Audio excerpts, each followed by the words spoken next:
Hello everyone, and today I'm doing a water detector project. So in front of me I have an Arduino Uno and a water sensor. I'm going to be using these two devices to build something that will detect water. So right here I have all the wires connected. So the Arduino Uno is connected, the wires are connected.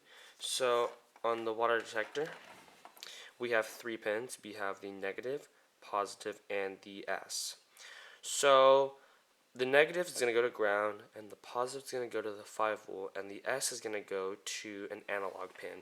In this case, I chose pin A1. So right here I have the code, and it works extremely simply. Anybody can do this project. So void setup Serial.begin 9600 baud, and this just sets up the serial monitor. Now we have the sensor, and it's going to be all the information is going to be going through pin A1, and it's going to print the sensor. It's going to print in the serial monitor whatever it reads from A1, and it's going to repeat this every second. So right now we have the code uploaded to our Arduino.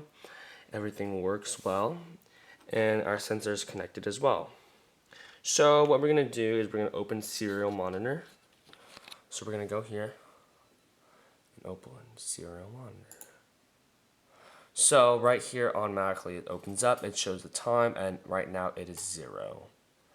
So at 0, that means it's not wet at all. It's completely dry, but I'm going to touch it, and since the human is a little bit moist in the finger, it's going to go up a little bit. Not much though.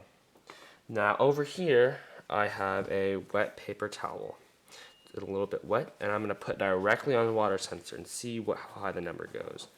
Directly on,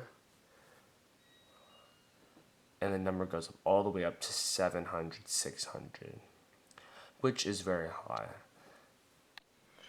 So when you're done using the sensor, make sure you dry it up because it is metal and it will rust if it's left wet for a very long time.